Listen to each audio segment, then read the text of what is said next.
So we started dating. It was kind of a up and down relationship, but we definitely loved each other. And, there were some red flags in the beginning.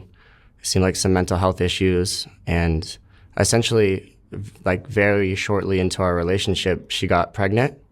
And thankfully, we were both super stoked about that. And we were both stoked when we found out it was a boy. We agreed upon the name Sawyer. It's a really happy thing, amazing name. But when she announced that she was pregnant on social media, she said, "Baby Sawyer, due in December. I'll love you whether you're a boy or girl or neither." And that scared me a lot, especially because she was excited it was a boy.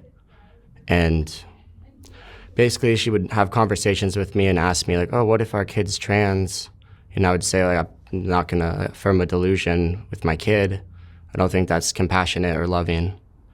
And that would really upset her. And it got to a point where I was just getting threatened daily that I wouldn't be able to see Sawyer for basically my political beliefs.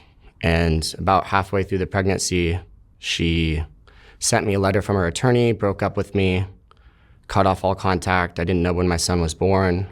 I found out about a week later from social media. And one of her friends reached out and told me, showed me a picture. It's heartbreaking to, miss that day. You meet people and they're a rock star, they're a Green Beret, and they still say, "Oh, the best day of my life was the day my kid was born." So figured out what I was going to do. I ended up filing in court 2 months after he was born, and took 13 more months of court just to meet him. In that photo on social media that you first saw your son, what was he wearing? He was just wrapped like a baby. Okay. They were wrapped in a little blanket thing. Yeah, nothing crazy then. Not pink.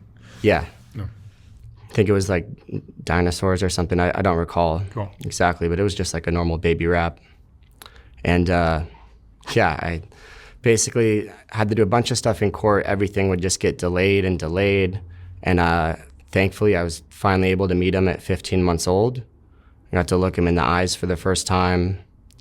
It was just the most miracle, frequency, magic moment of my life. Like, finally, you go through 15 months of just suffering. Every time you lay your head at night, just like, I literally have a son in the world who doesn't even know I exist, like in any way. But I got to meet him. It was just incredible. Finally got to look him in the eyes, hold him, be with him. I remember it was just one of the worst times of my life were those 15 months not being able to be with him. And then when I finally got to be with him, we were spending this day together. They made it all like someone had to be there with us, like taking notes on me. So it was not as fun and happy as it potentially could have been, but it was still absolutely incredible. And I was so thankful. And I remember I was playing with him and just talking to him, and it got to like midday and he was going to take a nap because he's only very young. So he takes naps still. And I remember I got to put him down for his nap, and I was laying with him, until he fell asleep and wanted me to lay with him, just holding him.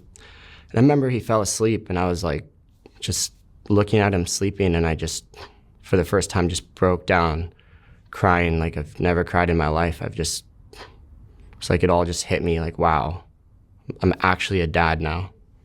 I'm actually with my son.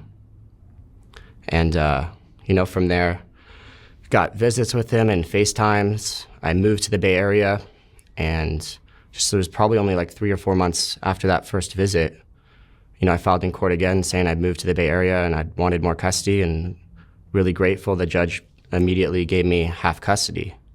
So I got to spend more time with my son, and it was just,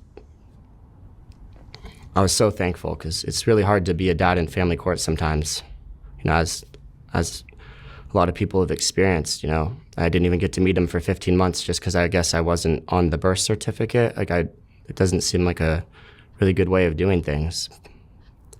And, it was about when I won half custody, his mom started to pretend that he was non-binary. She started to call him they all the time, put him in dresses and makeup, show him different transgender things like RuPaul's Drag Race. She started to defame me horrendously, make up just the worst lies about me possible, post it on social media even. That that was a hard thing to deal with. Luckily, I was able to prove it to be untrue, and it was so severe, defamation and harassment, that the court actually gave me a temporary restraining order because of the lies that were said about me being so severe. And so I got this temporary restraining order. She was calling him they, put him in dresses. I remember on his second birthday, she took him to Disneyland. When he got back, he was like, Dada, when I went to Disneyland, I couldn't go on the rides unless I wore my princess shoes, and I didn't want to wear princess shoes. I wanted to wear boy shoes. And I just thought that was such a horrible thing. You know, you have your kid, you take him to the happiest place on earth. How could you not let them go on rides unless they wore what you wanted them to? It just seems so cruel to me. And you know, you have a kid and you love your kid more than anything in the world. I mean, you really, like, when you have a kid, it just like, it opens your heart to an amount of love I didn't even know existed. Like, I didn't know I was capable of loving so much. I didn't know how much my parents loved me until I had Sawyer.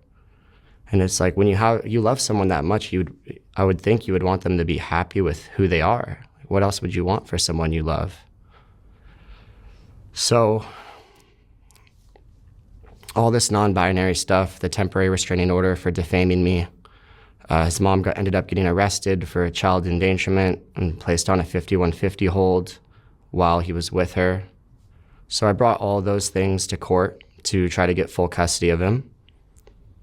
And took a long time to get this all to happen, but we ended up having a trial months later. And it ended up being a 5-day trial, 5 afternoons. You know, we have all this evidence and police officers and witnesses. And you feel like most people go to family court and they get a 20-minute hearing and their whole life's decided and that's it. So I feel that I have this chance to actually say, like, look what's going on and how crazy it is and how he'd be safer with me and how he knows he's a boy, not a girl, because he would always fight his mom on it, you know, and say, I'm a boy. He'd yell at her. One time she messaged me on the court app, our family wizard that we would talk on, saying like, oh, Sawyer was yelling at me saying that he's a boy and I'm a girl and how dare you do that. He ended up biting me and just basically admitting that they had gotten into a physical altercation over it, which I just thought was mind-blowing that she would even admit that on the court app. And I believe she started identifying as non-binary herself, something like that. And so we have this 5-day trial, and I just was so thankful to actually get all this evidence put out there, tell the court what's going on.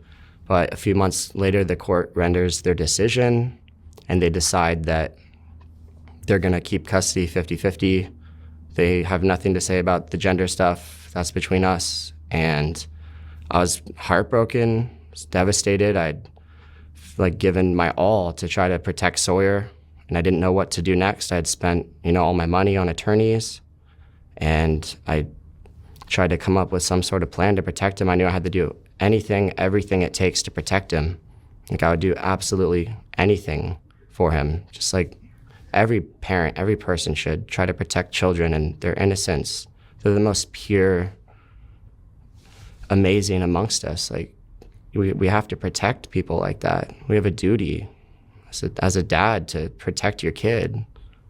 I decided I was going to start speaking about it publicly, and I'm thankful to the Daily Wire who, broke my story, and Matt Walsh, and they retweeted it. And it just ended up being this whirlwind where I started speaking out on a bunch of podcasts and going to the California Capitol to testify on some of the crazy anti-parent bills they have going on in California, like AB 957, which was to tell courts in family court to rule with the gender-affirming parent, and 665, which was letting kids, I believe 12 and older, basically go to government homes so they can pursue, transgender things without their parents' knowledge. A lot of really scary bills.